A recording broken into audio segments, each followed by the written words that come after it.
আসসালামু আলাইকুম। আদনান ডেইরি থেকে আমরা আপনাদের আজকে কিছু শিক্ষণীয় বিষয় নিয়ে কথা বলবো। ফ্রিজিয়াম গরু কিনতে গেলে আপনাকে কি কি জিনিসগুলো করতে হবে আপনারা তা আমার ভিডিওটা দেখলে জানতে পারবেন। সর্বপ্রথম আপনারা যদি দেখা যায় যে গরু আপনারা হাটে কিনতেছেন, তাহলে আপনাদেরকে দালাল বলবে যে এখানে দুধ 15 লিটার বা 20 লিটার বা 30 লিটার বা 10 লিটার হয়। দালালের কথা আপনার কখনো বিশ্বাস করা যাবে না, কারণ দালাল যে গরুর দুধ হবে 10 লিটার তা বলবে 15 লিটার, এবং যে গরুর দুধ হবে 20 লিটার সেটা বলবে 30 লিটার। তো আপনাদের সর্বপ্রথম যে কাজটা করতে হবে, আপনাদের নিজের কিছু অভিজ্ঞতা রাখতে হবে যে গরুটার আসলে কতগুলো দুধ হবে, তাহলে আপনারা গরু কিনতে পারবেন। হাটে গিয়ে যদি আপনি দালালের কথায় গরু কেনেন তাহলে আপনার লস হবে। আপনার কখনো দালালের কথায় গরু কেনা যাবে না। আপনাকে গরু কিনতে হবে আপনার হাটে, যদি আপনারা কেনেন তাহলে নিজ অভিজ্ঞতায় গরু কিনতে হবে। আর দেখা গেল যে আপনারা বাসায় গরু কিনবেন, যে কোনো খামারে গরু কিনবেন, তাহলে খামারে গরু কিনলে আপনাদের একটা জিনিস লক্ষ্য রাখতে হবে, আপনাকে সকাল বিকেল এবং পরের দিনই সকালে আপনাকে দুধ দহন করতে হবে। আপনার খামারেও যদি কেউ বলে যে এটার 20 লিটার দুধ হয়, কখনো বিশ্বাস করা যাবে না, কারণ গরুর জগৎটা আলাদা। গরুতে ম্যাক্সিমাম লোক মিথ্যা কথা বলে, যত পরহেজগার হোক বা যত ভালো লোক হোক চেষ্টা করবে তার গরুটা বেচার জন্য 2 টাকা কীভাবে বেশি বিক্রি হয়, এই জন্যে সে চেষ্টা করবে, মিথ্যা কথার আশ্রয় নেবে।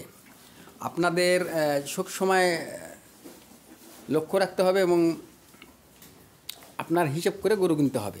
আপনি যদি 3 বেলা গরু দহন করে গরু ক্রয় করেন তাহলে আপনার ঠকবেন না। কেন ঠকবেন না? যে গরুটা সকালে 10 লিটার দুধ হবে, ওই গরুটার বিকেলে 5 লিটার দুধ হবে। পরের দিনে আবার সকালে যখন আপনি দেবেন তখন আবার 10 লিটার পাবেন। আপনি যদি একবেলা গরু দহন করে নেন তাহলে আপনাকে আগের দিনে হয়তো বা 2 ঘন্টা বা 4 ঘন্টা আগে বাছুর বেঁধে আপনাকে দুধ দেখাবে বেশি করে, আপনার বাসায় আসলে আবার দুধ হবে না। এই জন্য আপনারা যখন গরু কিনবেন অবশ্যই 3 বেলা দহন করে গরু কিনবেন। 3 বেলা দহন করলে আপনার ঠগার কোনো সম্ভাবনা নেই।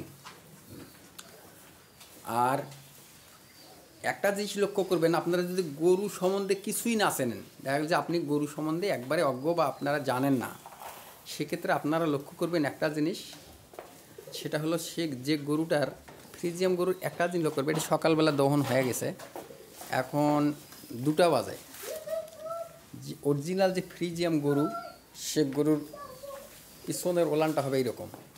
অবশ্যই পিছনের 2 পা ভেদ করে ওলান বের হয়ে আসবে, তাহলে এটা জানবেন যে কিছুটা হলেও দুধ আপনি পাবেন।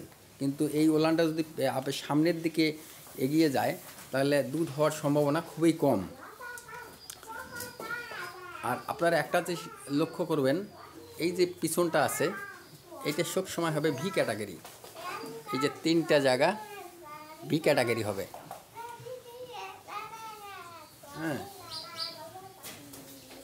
এই গরুটা কিন্তু খুবই গরুটা হাই কোয়ালিটির গরু। আমরা যে আদনান ডেইরি থেকে যে গরুগুলো আমরা দেখাই সেগুলো সর্বোচ্চ জাত এবং মানের গরুগুলোই আপনাদের দেখাই, যাতে আপনাদের গরু কিনতে সুবিধা হয়। আমাদের ভিডিওগুলো নিয়মিত যদি আপনারা দেখেন তাহলে যারা ছোট খামারি আছেন বা নতুন খামার করতে চাইছেন তাদের জন্য সুবিধা হবে। আপনারা আসলে যারা নতুন খামার করেন তারা গরু ক্রয় করেন, হয়তো 10 লিটার গরু ক্রয় করে নিয়ে আসলেন বা ঋণ করে বা যে কোনো কিছু করে, কিন্তু আপনাদের দেখা গেল যে বাসায় এসে আবার 5 লিটার দুধ হচ্ছে, তখন আপনার বিশাল একটা লস হয়ে যায়। আর গরুর দুধের গরু যদি দুধ না মেলে তাহলে আপনাদের খামার আপনারা আসলে টিকাতে পারবেন না। এই ক্ষেত্রে আপনাদের চিন্তা করতে হবে, গরুটা কিনতে গেলে আপনারা ভাবতে হবে যে আসলে গরু সময় নিয়ে কিনতে হবে। আপনারা হয়তো হঠাৎ করে কিনবেন, আপনাদের লস হয়ে যাবে।